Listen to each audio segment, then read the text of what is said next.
Talk to the voice of the Eagles who was on the call, Merrill Reese. Merrill, how you feeling this morning? Merrill. Don't blame me. No, it's not your fault, Merrill. I was just yours. was just the messenger. That's all I was out there. But it was painful. And guys, I'll tell you, when the Cowboys scored at the end of the first half, I knew there was trouble ahead.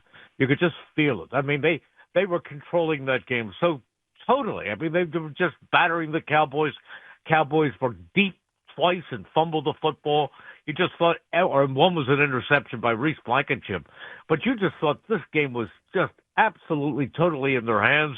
But when the Cowboys marched down at the end of the first half and scored, I thought to myself, this is going to be a game that is going to put them on the offensive. They're going to be the team to watch in that second half. And the Eagles didn't score in 41 minutes from when they scored at the beginning of the first half to the end of the game, or the beginning of the second quarter to the end of the game. 41 minutes. That really hurts. It does. And Merrill, look, the Eagles defense is excellent, but when you give a good offense like Dallas 41 minutes to score 3 times, they just might do it. And unfortunately, they did it yesterday. Merrill, I agree. When I felt the same way. When they got to the first touchdown and then they went in the half with some momentum, I was like, this thing's not over. And Merrill, the issue we kept coming back to with this team this year is they just are struggling so much to run the football, and it's hard to close out leads if you can't run the ball because you end up just going 3 and out and giving the ball back. Merrill, it's just so bizarre watching a full season of the offensive line and run game struggling so much. And it is. And for every now and then you'll see Saquon break something for 15 yards, but it's a long, long cry from last year. I mean, there's no reflection that it even looks anything like the way he ran last year. And it's not on Saquon. There's a lot of things involved. But you know what hurt the most, more than anything? 14 penalties. You can't take 10 penalties and win most games. Well, it's a good point, Merrill. And some of them really were drive killers. They had the one where I think it was Goddard that caught the ball and got it over midfield, and they were kind of moving again. And then I think that was the illegal procedure. That was when Pryor was in and he was covered up on the line. That was frustrating because that killed a drive.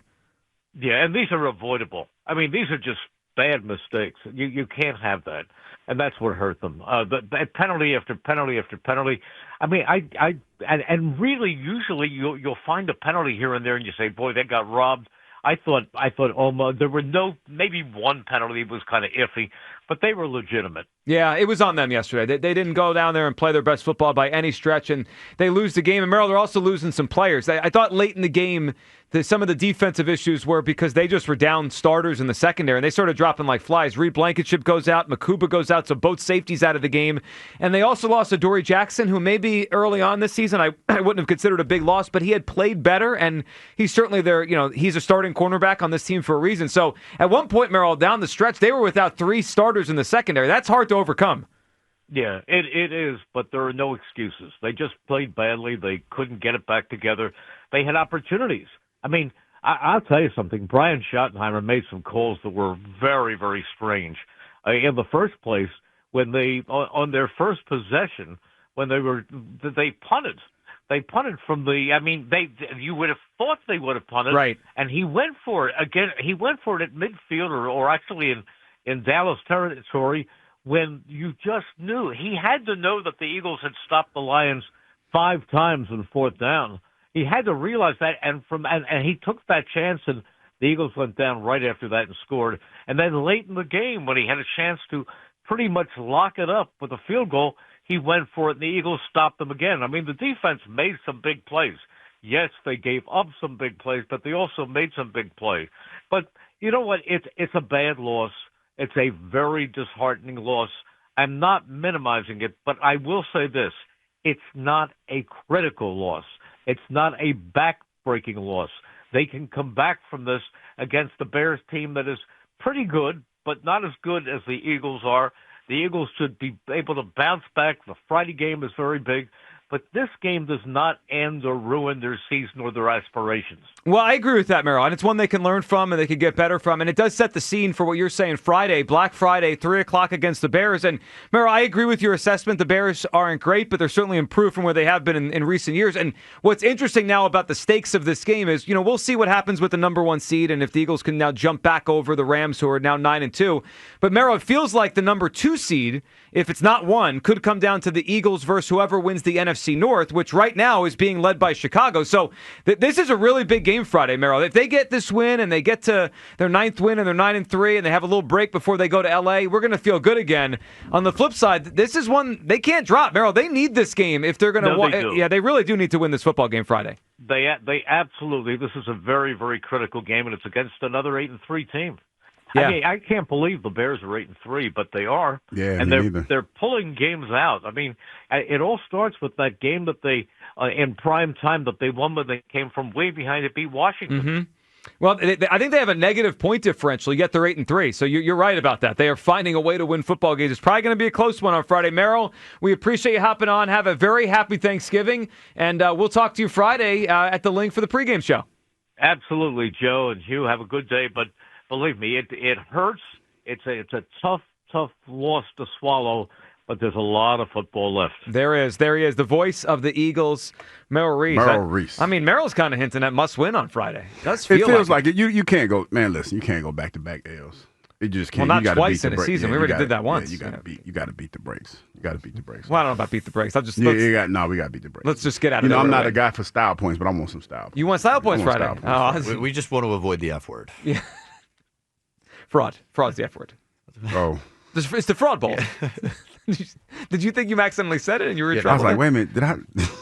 You know me. I'm like, wait a minute. Unlike you, I've never said that word on the air. So. No, not yet, at least. Yeah, Hugh it time. Hugh was in our power rankings last today. week. It depends on how this conversation goes. All right, where do you come down on what happened yesterday? 215-592-9494. I am extremely frustrated with the coaching. I felt that was an unprepared offensive team yesterday, and the head coach continues to morph into this conservative coach. Where's the Nick Sirianni that when he got here was going for all these fourth downs? Remember how the Eagles played in 2022? They kicked your ass, and then they went for all these fourth downs. Even last year, they made sure they put games away, like the dagger. Now Sirianni, with 17 seconds ago, was like, oh, my studies tell me. By the way, what studies did you do, Nick? He said his analytical studies. Yeah, the analytics team gave him the numbers on it. And Nick Sirianni's crunching numbers. I mean, come on. He was told this is probably a little bit, tough to score with 17. I don't care. Try. You're going up against the 30th ranked defense. You have Jalen Hurts and AJ who are on a heater yesterday. I don't understand why they don't try to score before halftime. It set the scene for the second half in Dallas to come back. Not good. Let's go to the phone lines here. Chuck in Mount Airy. What's up, Chuck? Listen, 4th and 17 seconds left in the half. And you nail the ball. You would let to nail the ball and go in the halftime with 2 timeouts left. You know what I mean? You're just happy with just a 14-point lead against a team like this, against those suckers. You know what I mean? You lose to those suckers right there. You know what I'm saying? And the penalties, you don't have your team prepared. You know, I was liking Nick Sirianni for a long time, but I'm starting to hate his ass.